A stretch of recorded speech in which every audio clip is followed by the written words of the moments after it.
प्रेरणास्पद कथा YouTube channel पर मैं धनंजय जैन आप सभी का हार्दिक स्वागत करता हूं। दोस्तों, एक राजा अपने नगर के, अपने राज्य के उत्फट विद्वान ऐसे ब्राह्मण देवता का बड़ा आदर एवं सत्कार करते थे। इतने विचक्षण प्रतिभा के धनी थे वे कि राजा के प्रत्येक प्रश्न का उत्तर उनके पास हमेशा मौजूद रहता था। कब किस समय में क्या होगा, भूत भविष्य और वर्तमान को मात्र राज्य की कुंडली ही नहीं, उनकी स्वयं की कुंडली भी देखकर वे बता देते थे। और वैसा ही होता था, क्योंकि उनकी जो ज्योतिष की गणना थी, ज्योतिष का जो ज्ञान था, अपरिमेय था। मानो समस्त सागर को उन्होंने अपने मस्तिष्क की गागर के अंदर समाहित कर लिया हो। इस तरह का ज्ञान के सागर को आत्मसात कर लिया हो। राजा हमेशा उन्हें अपने सामने ही अपने बराबरी के आसन पर बैठाते थे। राजा की वजह से प्रजा भी उनका आदर और सम्मान करती थी। एक दिन ऐसी ही कुछ बात हुई, राजा को उनकी चुटकी लेने का मौका मिल गया। राजा ने मजाक मजाक में कहा कि पंडित जी, तुम तो इतने विद्वान हो, पर तुम्हारा पुत्र निपट गंवार है। उसे सोने और चांदी में महत्वपूर्ण वस्तु कौन सी है, किसका मूल्य ज्यादा है, ये तक पता नहीं है। इतना अनभिज्ञ। तुम्हारी तुलना, तुम्हारा ज्ञान, ये सब देखते हुए उस बच्चे की तरफ मैं रोज देखता हूं तो लगता नहीं है कि उसके अंदर इतने भी संस्कार नहीं, इतना भी ज्ञान नहीं। ब्राह्मण देवता मन ही मन अपना अपमान महसूस कर रहे थे, क्योंकि आज तक महाराज ने उनके समक्ष ऐसी बात नहीं कही थी। अंदर तक उनका हृदय विदीर्ण हो गया। राजा के सभासद जो थे, वे भी राजा की इस उपहास भरी वार्तालाप को सुनकर हंसने लगे थे, उनका उपहास उड़ाने लगे थे। पंडित जी को लग रहा था कि आज तक मैंने जो कमाया है, मेरी इज्जत इस लड़के ने एक क्षण के अंदर समाप्त कर दी।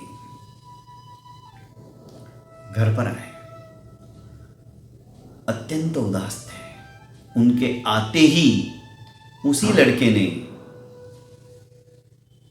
जल का ग्लास उन्हें देते हुए कहा कि पिताजी, जलपान कर लीजिए। यह रोज का काम था, पर पिता ने मना कर दिया कि मेरी कोई इच्छा नहीं है। पिताजी के बदले हुए मुखानन पर आने वाले भावों को पढ़ते हुए लड़के ने कहा कि पिताश्री, बात क्या है, आज आप कुछ परेशान हो। गुस्से में पिता ने कहा कि बेटा, मुझे तुमसे ऐसी उम्मीद नहीं थी, पर पिताजी मैंने किया क्या, आप मुझे कुछ बताओ तो सही। आज भरी सभा के अंदर राजा ने तुम्हारी वजह से मेरा अपमान किया है। क्या अपमान किया, क्या कहा उन्होंने? उन्होंने कहा कि पंडित जी, कहां तुम्हारा ज्ञान का भंडार, और कहां तुम्हारा बेटा, वो निपट गंवार है। उसे हिताहित का ज्ञान नहीं, उसे सोने और चांदी में क्या मूल्यवान है उसका फर्क महसूस नहीं होता है, जानता नहीं है। ऐसी संतति से तो संतान नहीं होना अच्छा। आज मेरी नाक कट गई है। जो मुझे इज्जत मिलती थी, आज मेरा सबने उपहास उड़ाया है, हंसी उड़ाई है। बेटे के समझ में आ गई। बेटे ने कहा, पिताजी, यह मेरे और राजा की बात थी, पर आज आपको बता ही देता हूं। मैं प्रतिदिन अपने स्कूल के लिए जब जाता हूं, तो रास्ते में एक बहुत बड़े मैदान में महाराज गांव के जो व्यथित है, दुखी लोग हैं, उनके न्याय के लिए आते हैं। अड़ोस पड़ोस के गांव वाले आते हैं और अपना न्याय वहीं के वहीं करके चले जाते हैं। मेरा जाने का समय वही रहता है, तो वे सबके सामने हर रोज नए नए लोग रहते हैं, मुझे बुलाते हैं और कहते हैं कि बेटा, एक हाथ में उनके स्वर्ण मुद्रा रहती है, एक हाथ में रजत मुद्रा रहती है, तो तुम जो चाहो ले लो। तो मैं हमेशा रजत मुद्रा उठाता हूं और लेके आता हूं। मेरे जाने के पश्चात महाराज जरूर उन लोगों को कहते होंगे, देखो कैसा गंवार है, इसको सोने और चांदी के अंदर भी फर्क नहीं है, मूल्यवान कौन सी मुद्रा है ये नहीं जानता, इसलिए चांदी की चमचमाती हुई सफेद चांदी की देख के उठा लेता है। और इसके पिताजी उद्भट विद्वान हैं, हो सकता है मेरे जाने के पश्चात वो, और ये मेरा और उनके बीच में रोज का खेल हो गया और उन्हें बड़ा मजा आता है। पर बेटा, तुम तो जानते हो ना, सोना मूल्यवान है चांदी से भी ज्यादा, तो तुम ऐसा क्यों करते हो? इसके पीछे कारण है पिताश्री। आप चलिए। वो भीतर पिताजी को ले जाता है और अपने रूम में, अपने कमरे में एक संदूक रहता है, पेटी रहती है, उस पेटी को खोलता है। आज तक की जितने उसने रजत मुद्राएं ली थी, वो पेटी भरने में आ गई थी, खचाखच भरी हुई थी। इतनी सारी रजत मुद्राएं देखकर पिताजी बोलने लगे, कहां से आई? कि बस ये रोज का खेल है, मैं रोज, मेरा निकलने का समय रहता है और महाराज उन सभी लोगों के सामने अपने दोनों हाथ में, एक में रजत मुद्रा, उनको भी बड़ा मजा आता है, और एक में स्वर्ण मुद्रा रखते हैं, तो मैं रजत मुद्रा ही उठाता हूं। जिस दिन मैं स्वर्ण मुद्रा उठा लेता, यह खेल समाप्त हो जाता। क्या बात है! पर राजा तो इस बात को नहीं जानता ना बेटा, वो तुम्हें तो गंवार ही समझता है, मुझे गंवार समझता है, इसीलिए तो ये इतना इकट्ठा हुआ। जिस दिन, पहले ही दिन यदि मैं स्वर्ण मुद्रा उठा लेता, तो उस दिन के बाद में बंद हो जाता है खेल। ब्राह्मण देवता सोचने लगे, मेरा बेटा तो सचमुच में होशियार है, पर मुझे लगा हुआ ये जो कलंक है सभासदों के बीच में, इसे तो मुझे दूर करना ही पड़ेगा। दूसरे दिन अपने बेटे को साथ में लेके जाता है और वो संदूक भी लेके जाता है। बेटे को आया देख महाराज बड़े खुश होते हैं, पंडित जी तुम्हें तो यहां तक लग गई, तुम तो इसे लेके आ गए।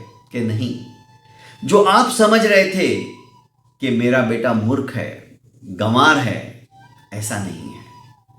उसने वह संदूक खोल के बताई कि ये आपके ही द्वारा दिए गए रजत मुद्राएं हैं, पर मेरा बेटा इसे क्यों लेता था, बेटा तुम ही सुनाओ। और बेटे ने सब सभासदों के बीच में उसके पीछे का उद्देश्य क्या था, और एक मनोरंजन के द्वारा आपको खुशी होती थी, इसीलिए मैं रजत मुद्राएं लेता था। स्वर्ण मुद्रा को मैंने हाथ नहीं लगाया, क्योंकि मैं जानता हूं जिस दिन मैं स्वर्ण मुद्रा उठा लूंगा, उस दिन आप समझ जाओगे कि इसे ज्ञान है, इसे पता है। बस मैं प्रतिदिन एक एक रजत मुद्राएं उठाते उठाते आज इतनी सारी रजत मुद्राएं हो गई, ये आप ही का दिया हुआ है। राजा गदगद हो गया और कहने लगा, तू तो पंडित जी से भी एक कदम आगे निकल गए हो।